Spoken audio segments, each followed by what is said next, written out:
پائے۔ اب اس کے بعد جو ایک رکوع میں واقعہ آ رہا ہے ذوالقرنین کا، تو جو بھی 1-2 منٹ ہمارے پاس ہے اس میں میں تھوڑی سی تمہید بیان کیے دیتا ہوں کہ تو ایک سوال یہ بھی تھا کہ ذوالقرنین کون ہے، یہ کون ہے؟ یہ سمجھیے کہ اس صدی تک تقریباً 1300 برس تک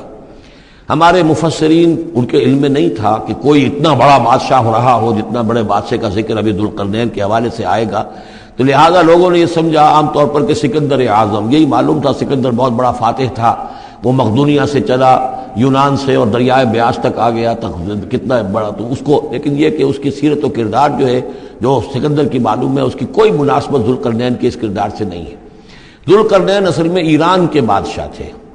اور ایران اس وقت 2 ملکوں میں اوپر میں منقسم تھا۔ اب بھی اگر ابھی کبھی نقشہ دیکھیں گے تو ایک علاقہ جو ہے ایران کا وہ تو ہے جو خراسان کا حصہ ہے، جو اصل ایران ہے اس کو بھی یوں سمجھیے 2 حصوں میں، ایک پارس پرانا کہلاتا تھا جس سے فارس کا لفظ بنا ہے، اور دوسرا مادہ تھا، میڈیا یا مادہ۔ تو یہ ایک شخص ایسے ابھرے کہ جنہوں نے ان دونوں کو ملا کر ایک حکومت بنایا، اور وہاں سے سلطنت ایران کا جو یوں سمجھیے کہ جو ان کا ایک سنہرا دور ہے، اور ان کی عظمت و سطوت جس کی کہ وہ بہت زیادہ جس پر فخر کرتے ہیں، اس لیے کہ ایرانی قوم بڑی نیشنلسٹ ہے، نسل پرست ہے، ان کے اندر اپنی تاریخ پر، اپنی روایات پر جو ہے وہ بہت ان کو فخر ہے۔ تو وہاں سے وہ دور شروع ہوا، اور انہوں نے پھر اس علامت میں کہ میں نے 2 ملکوں کو جوڑ کر ایک بنایا ہے، اپنے تاج کے اندر 2 سینگ لگا لیے تھے، اور وہ جو ہے ذوالقرنین یہ لقب ان کا ہو گیا تھا۔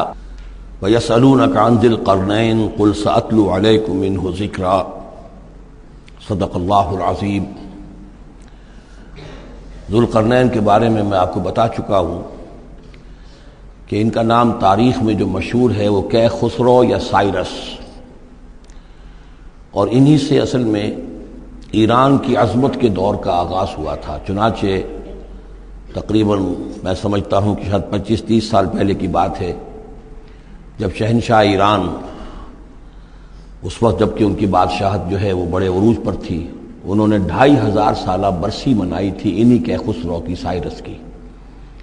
ان کی قبر جو ہے مقبرہ وہ دریافت ہو گیا تھا، اور وہاں پر ان کا ایک مجسمہ بھی دریافت ہوا تھا کھدائی پر، اس مجسمے میں وہ 2 لگے ہوئے تھے، سینگ بھی۔ اس موضوع پر سب سے پہلے مولانا ابوالکلام آزاد مرحوم نے جو اپنی ترجمان القرآن کے نام سے انہوں نے مختصر ترجمہ اور تفسیر لکھی ہے، اس میں بڑے تفصیلی نوٹس لکھے ہیں۔ سب سے پہلے اہل علم کے حلقے میں ان کے بارے میں جو معلومات ہیں وہ ان کے ذریعے سے آئی ہیں، اب یہ تقریباً یونیورسلی ایکسیپٹڈ ہے۔ پھر سوال پیدا ہوتا ہے کہ ان سے کیا دلچسپی یہود کو تھی، تو وہ بھی سمجھ لیجئے کہ نبوکدنضر نے 587 قبل مسیح میں حملہ کیا تھا فلسطین پر، اور نبوکدنضر عراق کا بادشاہ تھا۔ اس مڈل ایسٹ کو ذہن میں رکھیے کہ میڈیٹرینین کے بالکل ساتھ ہے ملک شام، اور شام ہی کا ایک علاقہ فلسطین ہے۔ اس وقت جو ہے یہ فلسطین اور اسرائیل اور شرق اردن اور ویسٹ بینک اور لبنان، یہ سب مل کر جو ملک بنتے ہیں، در حقیقت یہ شام عرب ہے، یہ شام ہے۔ پھر اس کے مشرق میں یہ عراق عرب یا عراق ہے، اور اس کے مشرق میں پھر ایران ہے۔ تو عراق کا بادشاہ تھا جس نے حملہ کیا تھا یروشلم پر، تباہ و برباد کیا، اور ان کو قیدی بنا کر لے گیا۔ کیپٹیویٹی کا دور ان کا تقریباً 150 برس کا ہے۔ لیکن اس عرصے میں ایران میں یہ شخصیت ابھری کیخسرو کی یا سائرس کی۔ اس نے پھر فتوحات کا دائرہ شروع کیا، تو سب سے پہلے عراق کو فتح کیا، بیبیلونیا کو، اور یہاں پر جو یہ اسیر تھے یہودی، ان کو اجازت دے دی کہ تم واپس جاؤ، اپنا یروشلم آزاد کرو، اپنے جا کر آباد کر لو دوبارہ۔ تو گویا کہ یہ محسن ہیں ان کے، ذوالقرنین جو ہے ان کے محسن ہیں، جن کی وجہ سے کہ جن کے ذریعے سے اللہ تعالیٰ نے انہیں بیبیلونیا یعنی عراق کی کیپٹیویٹی جو ان کی اسارت کا دور تھا اس کو ختم کیا، آزادی ملی، اور پھر یہ واپس آئے۔ حضرت عزیر علیہ السلام کے ساتھ قافلہ آیا ہے، اور وہ تقریباً پھر انہوں نے آ کر یہاں اثر نو اس شہر کو بھی آباد کیا، اور ہیکل جو ہے حضرت سلیمان علیہ السلام کا بنایا ہوا جو عبادت خانہ تھا اس کو دوبارہ تعمیر کیا۔ اس اعتبار سے ذوالقرنین جو ہے وہ ان کی تاریخ میں ایک معروف شخصیت ہے۔ تاریخ سے معلوم ہوتا ہے کہ انہوں نے پھر ایران کی پہلی حکومت کو کنسولیڈیٹ کر کے پارس اور مادہ کو ملا کر ایک سلطنت ایران بنائی۔ پھر ان کی فتوحات کے 3 دائرے ہیں۔ مغرب کی طرف میڈیٹرینین تک پورا علاقہ فتح کر لیا، مشرق میں پھر یہ ہمارا جو مکران تک کا علاقہ ہے، یہ سارا کا سارا علاقہ ایران کے ساتھ ہی ملتا ہوا ہے، بلوچستان، مکران، یہ پورا علاقہ انہیں فتح کیا۔ ایک مہم ان کی شمال کی طرف گئی، بحیرہ کیسپین جو ہے اور ادھر سے جو وہ بلیک سی ہے، بحیرہ اسود، ان دونوں کے درمیان جو پہاڑی سلسلے ہیں، یہ شمال کی طرف جو ہے تیسری مہم گئی۔ جیسے کہ حضرت عمر رضی اللہ تعالیٰ عنہ کے عہد میں بھی 3 لشکر نکلے تھے مسلمانوں کے جزیرہ نما عرب سے، ایک لشکر شام سے ہوتا ہوا پھر مصر کی طرف گیا ہے، ایک لشکر عراق سے ہوتا ہوا ایران کی طرف گیا ہے، اور ایک لشکر سیدھا شمال کی طرف گیا ہے اور کوہ کاف تک جو ہے، جس کو کوکیشیا کہتے ہیں، وہاں تک کی فتوحات حاصل کی مسلمانوں نے۔ تو تقریباً یہی سمجھیے کہ ایک بلو پرنٹ تھا جو کہ یعنی ہمارے اس دور خلافت راشدہ سے جو سمجھیے کہ لگ بھگ کوئی 2000 سال قبل جو ہے یہ واقعہ پیش آیا ہے، یا بلکہ اس سے کم، کوئی 1500 سال قبل یہ واقعہ پیش آیا ہے، اور یہ ذوالقرنین جو ہیں یہ یہاں پر ایک بڑی عظیم سلطنت کے بانی بنے، لیکن نیک آدمی تھے۔ اور معلوم یہ ہوتا ہے کہ یہ اصل میں جو کہانیاں ہیں، یہ ان کے داستانیں ہیں کہ ان کو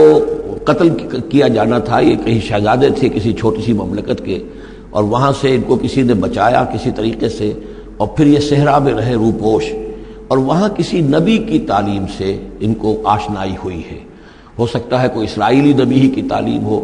یہ بھی ہو سکتا ہے کہ زرتشت جو ہیں وہ بھی کوئی اللہ کے نبی ہوں اور ان کی تعلیم ان تک پہنچی ہو، لیکن خود ان کا کردار جو قرآن پیش کر رہا ہے وہ بہت ایک نیک مومن صالح، ایک بندہ مومن، اس کا کردار ہے۔ یہ کردار جو ہے کسی بھی درجے میں 1% بھی جو ہے وہ کسی اور دوسرے فاتح پر یا کسی اور حکمران کے اوپر، جنہیں بھی ہم جانتے ہیں تاریخی اعتبار سے، ان پر منطبق نہیں ہوتا۔ یہ انہی کی شخصیت ہے۔ وَيَسْأَلُونَكَ عَنِ ذِي الْقَرْنَيْنِ، اور اے نبی آپ سے پوچھ رہے ہیں ذوالقرنین کے بارے میں، قُلْ سَأَتْلُو عَلَيْكُم مِّنْهُ ذِكْرًا، ان سے کہیے میں ان قریب تمہیں اس کے بارے میں کچھ حالات بتاتا ہوں۔ اِنَّا مَكَّنَّا لَهُ فِي الْأَرْضِ، ہم نے اسے زمین میں بڑا تمکن عطا کیا تھا، غلبہ عطا کیا تھا۔ وَآتَيْنَاهُ مِن كُلِّ شَيْءٍ سَبَبًا، اور ہم نے اسے ہر طرح کا ساز و سامان، وسائل و ذرائع، تمام اسباب جو ہیں فراہم کر دیے تھے۔ فَأَتْبَعَ سَبَبًا، تو انہوں نے پھر ایک مہم تیار کی، یعنی ایک فتوحات کا دائرہ مغرب کی طرف، حتیٰ اذا بلغ مغرب الشمس،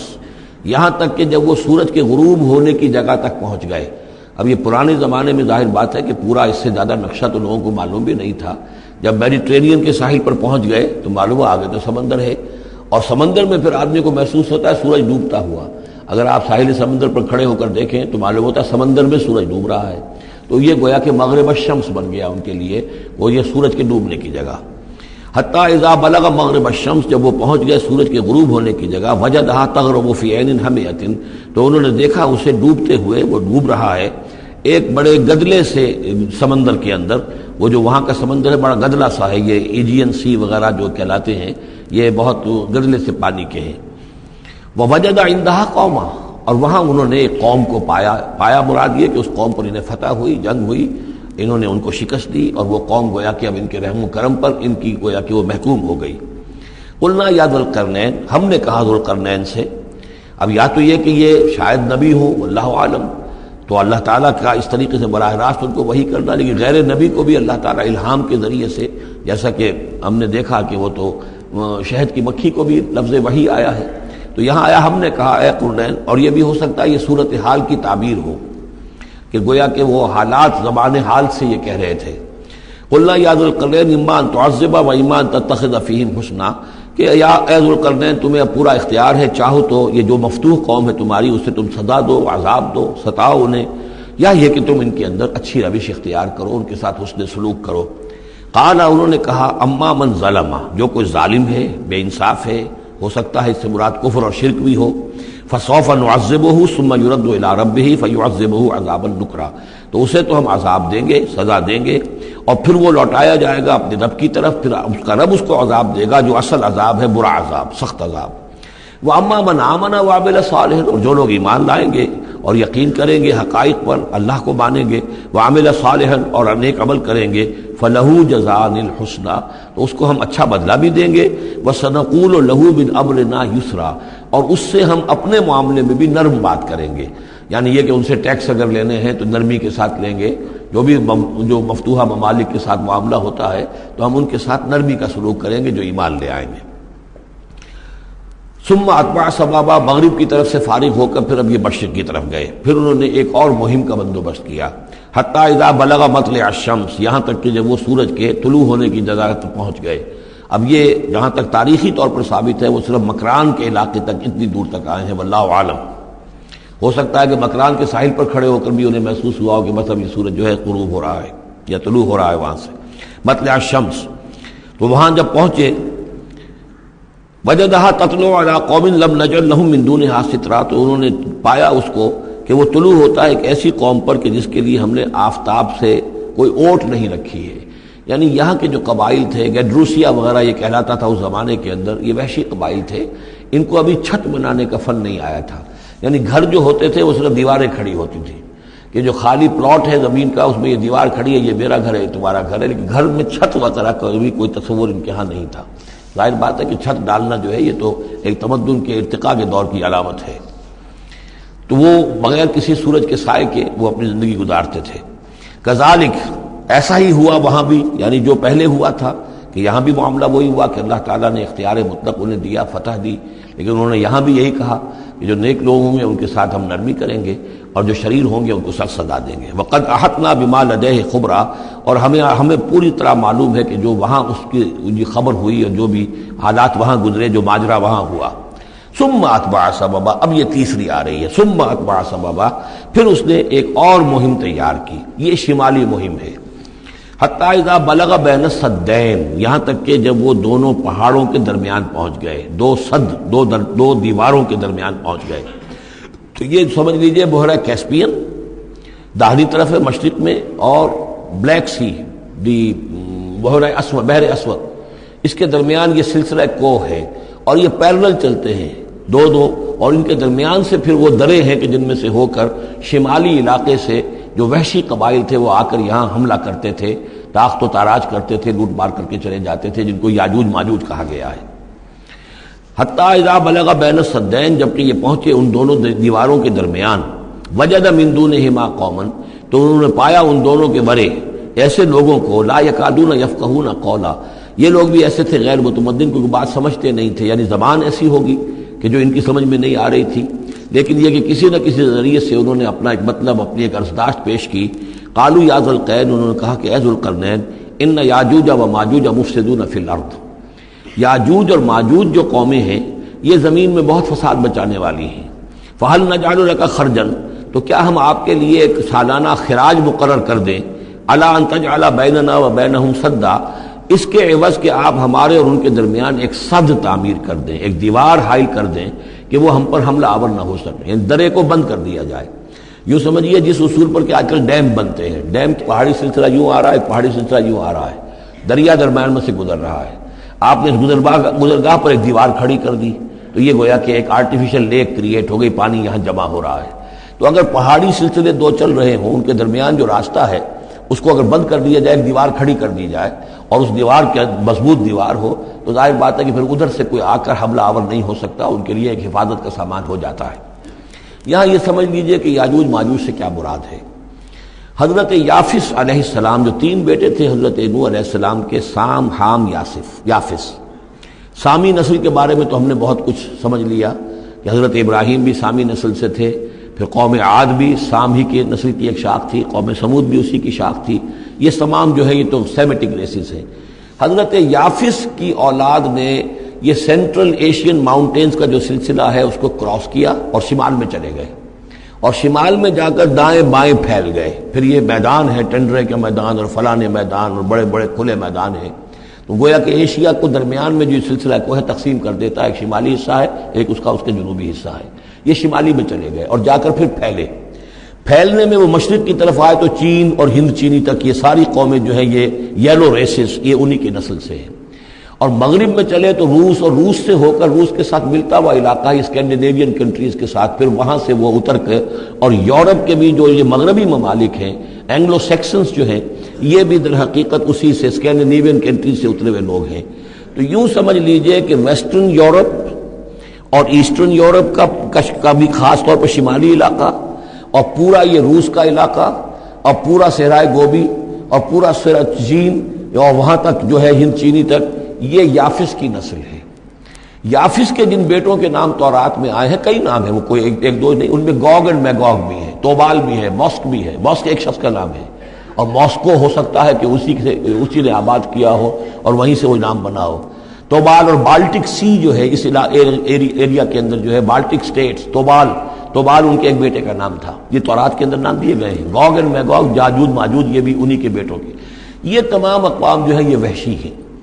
اور یہ تاخت و تاراج کرنا، لوٹ مار کرنا، یہ ان کا طریقہ ہے، اور ان کا ہے ذکر جو یہاں پر ہو رہا ہے۔ یہ جو سیلاب آیا تھا، کولونیل سیلاب جو ہم پر آیا تھا، جس میں کہ یہ اینگلو سیکسنز تھے، یہ سب کے سب جو ہیں یہ اسی نارڈک ریسز سے ہیں، یہ بھی یاجوج اور ماجوج کی نسل ہیں۔ ایک سیلاب ان کا آ چکا ہے جو آیا تھا یورپ کے سے نکل کر، یہ کولونیل سیلاب آیا اور پوری دنیا کے اوپر چھا گیا تھا، ایشیا اور افریقہ کو انہوں نے فتح کیا، کولونائز کیا۔ اب اگرچہ ان کی وہ بساط ایک دفعہ تو لپیٹ دی گئی ہے، وہ واپس چلے گئے ہیں، انڈائریکٹلی ہم پر حکومت کر رہے ہیں۔ ابھی ان کے جو ملٹی نیشنلز ہیں ان کے ذریعے سے، یا بینکوں کے ذریعے سے، IMF کے ذریعے سے، ورلڈ بینک کے ذریعے سے انڈائریکٹ حکومت ہے جو نیو ورلڈ آرڈر ہے۔ لیکن یہ ہے کہ ابھی ایک اور جو سیلاب ان کا آنے والا ہے وہ آتا ہے احوال قیامت کے معاملات میں۔ آرمگڈون کے بعد جب حضرت مسیح علیہ السلام کا نزول ہو چکے گا اور یہودیوں کا خاتمہ ہو چکے گا، اور پھر یہ کہ تمام جو عیسائی ہیں وہ مسلمان ہو جائیں گے، عیسائیت ختم ہو جائے گی حضرت مسیح علیہ السلام کے آنے کے بعد، اور مسلمان اور عیسائی مل کر ایک ملت بن جائیں گے، سب مسلمان ہوں گے۔ اس کے بعد آخری سیلاب پھر آنا ہے جو اس کے خلاف، وہ احادیث میں آتا ہے، پھر وہ یاجوج اور ماجوج کا ہوگا۔ اور میرے نزدیک یہ یاجوج اور ماجوج جو ہیں وہ ایسٹرن علاقے سے آئیں گے، چائنا وغیرہ سے، ہند چینی سے۔ آرمگڈون جو ابھی ہونی ہے فوری طور پر بڑی جنگ، اس میں یہ لوگ جو ہے بیٹھے رہیں گے، یہ جنگ میں حصہ نہیں لیں گے۔ یہ مڈل ایسٹ میں جنگ ہوگی، یورپین پاور ساری ہوں گی، کرسچین پوری طاقتیں ہوں گی، اور ادھر جو ہے مسلمان ہوں گے، اور حضرت مہدی جو ظاہر ہوں گے، جو اللہ تعالیٰ ایک عنایت کرے گا مسلمانوں کو لیڈر عرب کے اندر، وہ پیدا ہوں گے، مجدد ہوں گے، اور ان کے ذریعے سے عرب کے اندر ایک اسلامی حکومت بھی قائم ہوگی۔ لیکن ان کے لیے مدد کے لیے خراسان کے علاقے سے فوجیں آئیں گی، مشرق سے آئیں گی، اور یہ علاقہ جو ہے وہ ہے جو ہمارے قریب ہے، اور ہم بھی اسی علاقے میں ہیں۔ اللہ تعالیٰ ہمیں توفیق دے کہ یہاں وہ ہم پہلے اس نظام میں خلافت قائم کریں، تاکہ یہاں سے پھر فوجیں جائیں اور حضرت مسیح کے ساتھ ہو کر اور حضرت مہدی کے ساتھ ہو کر عیسائیوں اور یہودیوں کے ساتھ جنگ کریں، اور بالآخر پھر یہ کہ پوری دنیا میں اسلام کا بول بالا ہوگا۔ لیکن جب یہ ہو چکے گا، اس کے بعد ایک سیلاب پھر آئے گا یاجوج اور ماجوج کا۔ تو یہ چونکہ پوری ایک سلسلہ ہے، ایک نسلیں ہیں اس کے اندر بہت سی، تو ان میں چونکہ تفسیری اعتبار سے بہت سی باتیں جو ہیں مختلف آراء بھی سامنے آئیں گی، تو میں نے جو رائے میری ہے وہ آپ کے سامنے بیان کر دی ہے۔ اس وقت میں وہ یاجوج ماجوج تھے جو ان شمالی دروں سے آ کر حملے کرتے تھے۔ قالوا یا ذا القرنین ان یاجوج و ماجوج مفسدون فی الارض، وہ جو میں نے عرض کیا ہے کہ قیامت کے قریب بھی معاملہ ہوگا، یہ سورہ انبیاء کی آیات 97-98 ہے۔ حتی اذا فتحت یاجوج و ماجوج وهم من کل حدب ینسلون واقترب الوعد الحق فاذا هی شاخصۃ ابصار الذین کفروا۔ اب زیادہ دور نہیں، ہم سورہ انبیاء بھی قریب ہی آ رہی ہے، انشاءاللہ وہاں اس کو ہم پڑھیں گے۔ تو دو جگہ قرآن مجید میں یاجوج اور ماجوج کا ذکر ہے، ایک یہ جو قریب قیامت میں ان کا جو ظہور ہونے والا ہے، ایک اس وقت کا معاملہ یہ چھوٹا سا تھا کہ جو ذوالقرنین کے سامنے آیا ہے۔ تو کیا ہم آپ کے لیے ایک سالانہ خراج طے کر دیں تاکہ آپ ہمارے لیے یہاں ایک سد تعمیر کر دیں، ایک بند باندھ دیں یہاں پر؟ قال ما مکنی فیہ ربی خیر۔ اب دیکھیے ان کا کردار، ان کا مجھے جو کچھ میرے رب نے دے رکھا ہے، دولت دے رکھی ہے، مال دے رکھا ہے، وہ بہت بہتر ہے اس سے کہ جو تم مجھے پیش کر رہے ہیں، مجھے خراج کی ضرورت نہیں ہے۔ ہاں تمہاری ایک ضرورت ہے، میں وہ پوری کر دیتا ہوں۔ فاعینونی بقوت، مجھے مین پاور فراہم کرو، باقی ساری سامان جو ہے میں فراہم کر لوں گا، لیکن بہرحال اس کو بنانے کے لیے، دیوار بنانے کے لیے اور دونوں پہاڑوں کے درمیان اتنی بڑی جو سد تعمیر کرنے کے لیے جو مین پاور چاہیے، اعینونی بقوت، تو محنت کے ذریعے سے، مین پاور کے ذریعے سے میری مدد کرو۔ اجعل بینکم و بینہم ردما، میں ان کے اور تمہارے درمیان ایک موٹی دیوار بنا دوں گا۔ آتونی زبر الحدید، لاؤ میرے پاس تختے لوہے کے۔ حتیٰ اذا ساوا بین الصدفین، یہاں تک کہ جب دونوں جو اونچانے تھیں اس کے درمیان کا پورا علاقہ پر ہو گیا، بھر گیا، وہ لوہے کے تختے جو ہیں اس کے اندر بھرے جا رہے ہیں۔ حتیٰ اذا ساوا، برابر کر دیا دونوں پھانکوں تک پہاڑ کی، قال انفخوا، اب ان کا کہ آگ جلاؤ اس کے نیچے، وہ دہکا دی بھٹی جس سے کہ اب وہ لوہا گرم ہوا اور لوہے کی تختے جو ہیں وہ گرم ہو گئے۔ حتیٰ اذا جعلہ نارا، جبکہ وہ سارے کے سارے لوہے کے جو تپ گئے خود اور سرخ ہو گئے۔ قال آتونی افرغ علیہ قطرہ، تو کہا لاؤ میرے پاس پگھلا ہوا تانبا کہ میں اس کے اوپر انڈھیل دوں۔ تو اس طریقے سے گرین فورس کانکریٹ سے بھی 10 گنا سمجھیے مضبوط شے انہوں نے بنا دی کہ کہ اس میں لوہا اور پھر لوہا سیسا یا تانبا پلایا ہوا، تو اس طریقے سے ایک بڑی مضبوط دیوار قائم کر دی۔ اس دیوار کے جو آثار اب بھی موجود ہیں، دیوار تو موجود نہیں ہے، یہ داریال اور دربند کے درمیان یہ کشادہ راستہ ہے اب بھی، یہ ویسٹ کوسٹ جو ہے کیسپین کا، اس کے ساتھ اس کی لمبائی 50 میل اور اس کی اونچائی 29 فٹ اور 10 فٹ چوڑی یہ دیوار تھی جو اس وقت بنی ہے، یعنی جس طریقے سے کہ بنتے ہیں بڑے بڑے بند، ان سے بھی بڑی یہ تھی، صد تعبیر کی گئی۔ الصد العالی کہلاتا ہے اسوان ڈیم جو ہے، جو مصریوں نے بنایا تھا، بہت بڑا ڈیم، الصد العالی، اونچی دیوار۔ تو ہمارے ہاں یہ تربیلا اور منگلا یہ سب کیا ہے، یہ اسی طرح کے ڈیم ہیں کہ پہاڑی سلسلے آ رہے ہیں، دریا جا رہا تھا، وہاں آپ نے دیوار کھڑی کر دی، پانی رک گیا اور وہ جھیل بن گئی۔ فَمَسْتَعُوا أَن يَظْهَرُوهُ، تو انہوں نے کہا کہ اب یہ لوگ نہ تو یہ اس کے اوپر سے آ سکیں گے، اس کو نہ چڑھ سکیں گے، وَمَا اسْتَطَاعُوا لَهُ نَقْبًا، نہ اس میں کوئی سوراخ لگا سکیں گے، نقب لگا سکیں گے۔ قَالَ هَذَا رَحْمَةٌ مِّن رَّبِّي، یہ سب اتنا بڑا کارنامہ کر کے بھی انہوں نے کہا یہ سب رحمت ہے میرے رب کی طرف سے، میرا کوئی کمال نہیں، یہ سب اللہ کی طرف سے ہے۔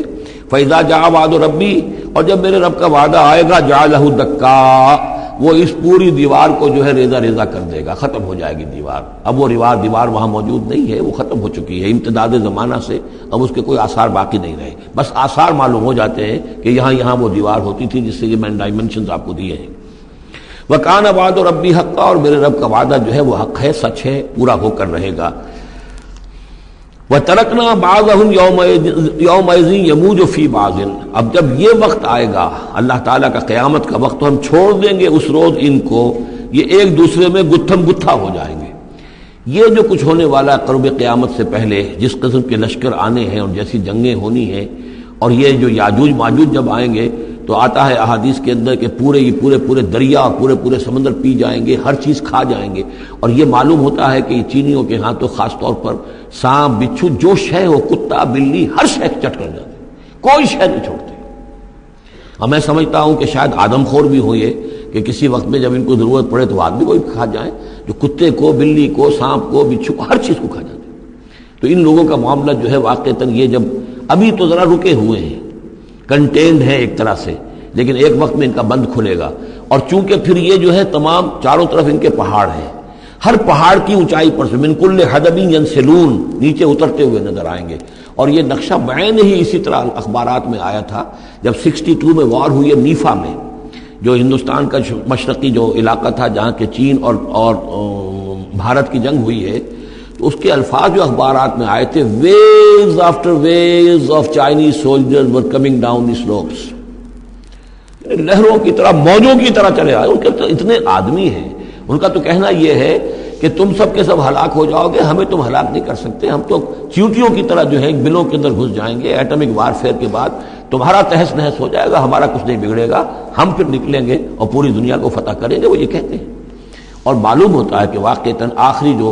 جو بھی اس دنیا کا اللہ تعالیٰ نے جو بھی ایک نظام سوچا ہوا ہے، اس میں جو قیامت سے پہلے کا سب سے بڑا واقعہ پھر یاجوج و ماجوج کا ظہور ہوگا وہ، لیکن یہ اس کا یہ مطلب نہیں ہے کہ جو پہلے ہوا ہے وہ نہیں ہے، اس سے پہلے بھی یاجوج ماجوج اگر آج سے 2500 سال پہلے کا معاملہ بھی ہے تو آج سے چند سو سال پہلے کا بھی ہو سکتا تھا۔ یہ کسی یعنی ایک پورے یوں سمجھیے نسل کا نام ہے۔ وَتَرَكْنَا بَعْضَهُمْ يَوْمَئِذٍ يَمُوجُ فِي بَعْضٍ وَنُفِخَ فِي الصُّورِ، اور پھر سور میں پھونکا جائے گا، فَجَمَعْنَاهُمْ جَمْعًا، اور پھر ہم ان سب کو جمع کر لیں گے۔ وَعَرَضْنَا جَهَنَّمَ يَوْمَئِذٍ لِلْكَافِرِينَ عَرْضًا، اور اس روز ہم جہنم کو سامنے لے آئیں گے کافرین کے سامنے۔ یہ ہے تمہارا انجام، یہ ہے تمہارے لیے جو ہم نے تیار کیا ہے۔ الذین کانت اعینہم فی غطاء عن ذکری، وہ لوگ کہ جن کی نگاہیں ہمارے ذکر سے کوری ہو چکی تھیں، پردہ پڑا ہوا تھا ان پر، ہم یاد نہیں تھے، بس دنیا سامنے تھی، مسبب الاسباب کو بھول گئے تھے، اسباب پر سارا بھروسہ تھا، مادی اسباب و وسائل، مادی نعمتیں، مادی مال و اسباب، مادی چیزیں جو ہیں، یہی کی چمک دمک، یہی کی رونقیں، یہی کی شان اور شوکت، اسی کے پیچھے پڑے ہوئے تھے۔ وَكَانُوا لَا يَسْتَطِيعُونَ سَمْعًا، اور وہ سماعت سے بھی بہرہ مند نہیں رہے تھے، اب سن بھی نہیں سکتے تھے، حیوانوں کا سا سننا سنتے تھے۔ اب یہ آخری رکوع آ گیا ہے سورہ مبارکہ کا، اس میں یہ مضمون ایک اور تیکھے انداز میں آ رہا ہے کہ دنیا کی زندگی میں جب انسان گم ہو جاتا ہے تو در حقیقت یہی سب سے بڑی گمراہی ہے، اور یہی سب سے بڑا کفر ہے، اور یہی سب سے بڑا دجل ہے کہ دنیا نے آپ کو آخرت سے غافل کر دیا۔ دنیا نے آپ کو اللہ سے غافل کر دیا. یہ دنیا اور اس کی چمک دمک سے آپ اتنے متاثر ہوئے، گرویدہ ہوئے، اور اس عروس ہزار داماد کے ایسے عاشق ہوئے کہ آپ اللہ کو بھول گئے. یہ دجل ہے اصل، دجالیت یہ ہے اصل. باقی ایک شخص دجال وہ ایک علیحدہ جگہ ہے اپنی جگہ پر جس کا فتنہ آنا ہے، اور اس کے ضمن میں بھی میں نے عرض کیا تھا کہ میری کچھ تحقیق ہے، لیکن میں ابھی اس کو روک رہا ہوں. مزید اس کی توثیق اگر مجھے ہو گئی تو پھر میں وہ باتیں بیان کروں گا، اس لیے کہ اس مسئلے میں علماء کے مابین کافی شدید اختلاف ہے.